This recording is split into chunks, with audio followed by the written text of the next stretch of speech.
Hello नमस्कार, स्वागत है आप सभी का आपके अपने यूट्यूब चैनल पर। तो बता दें कि इस वक्त की बड़ी खबर आ रही है हरियाणा से। बुढ़ापा पेंशन को लेकर के हरियाणा के मुख्यमंत्री मनोहर खट्टर की ओर से बड़ी घोषणा, बड़ी जानकारी दी गई है।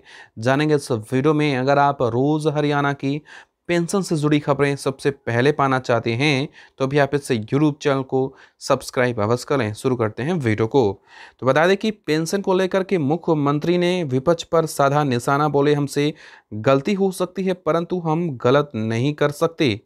तो ये बड़ी खबर है। तो हरियाणा के मुख्यमंत्री ने कहा कि वर्तमान राज्य सरकार ने अधिकतम शासन, न्यूनतम सरकार सुनिश्चित करने के लिए जिस प्रकार के अभूतपूर्व सुधारों की शुरुआत की है, ऐसा कि नहीं सोचा था कि कभी संभव भी होगा। और कहा कि गलती और गलत में केवल छोटा सा फर्क होता है, वह है नियत का। हम गलती तो कर सकते हैं परंतु किसी का गलत नहीं कर सकते।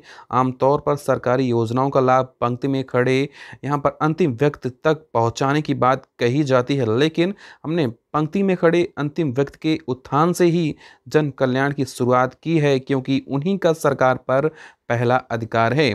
तो इन्होंने ये बातें कही हैं और इसके बाद इन्होंने बड़ी घोषणा की है बुढ़ापा पेंशन को लेकर के। वहीं डिप्टी सीएम और दुष्यंत चौटाला यहाँ पर मुख्यमंत्री मनोहर खट्टर भी प्रेस वार्ता में शामिल थे। इन्होंने प्रेस वार्ता में कहा कि जो विपक्ष निशाना साध रहा है केवल पेंशन को लेकर के, सिर्फ वो शोर मचा रहे हैं कि पेंशन कट रही है, लेकिन जो हकीकत है वो यहाँ पर सरकार के द्वारा बताई गई है। तो राज्य सरकार ने लाभार्थियों की पेंशन काट दी है, ये विपक्ष कह रहा है, लेकिन जो हरियाणा के मुख्यमंत्री ने कहा है कि उन्हें वास्तविकता का पता ही नहीं है। विपक्ष के लोग ये नहीं बता दे कि 2 सालों में कितने नए व्यक्तियों को पेंशन मिली है। वे आंकड़ों के साथ खिलवाड़ करके सिर्फ पेंशन काटने की बात करते हैं। मुख्यमंत्री ने कहा है कि 2 साल में मार्च 2022 तक 2,61,000 नए लाभार्थी जुड़ गए हैं। और पेंशन काटने से संबंधित जानकारी देते हुए उन्होंने कहा कि इन 2 सालों में 2,41,000 लोगों की मृत्यु भी हो चुकी है, उनकी पेंशन कटी है। इसके अलावा लगभग 21,000 ऐसे लोग हैं जिनकी आय सीमा 3,50,000 रुपए से अधिक है। यहाँ पर समझिए, इन्होंने कहा 3,50,000 से यहाँ पर अधिक है, इन लोगों की पेंशन काटी गई है।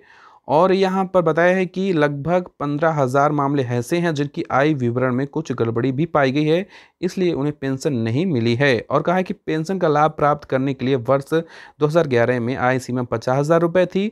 वर्ष 2012 में पिछली सरकार ने इस सीमा को 2 लाख रुपये कर दिया था और उसके बाद से इस आय सीमा में कोई बदलाव नहीं किया गया और अभी तक 2 लाख रुपए से लेकर के 3,50,000 रुपए तक आय सीमा तक के किसी भी लाभार्थी की पेंशन नहीं काटी गई है।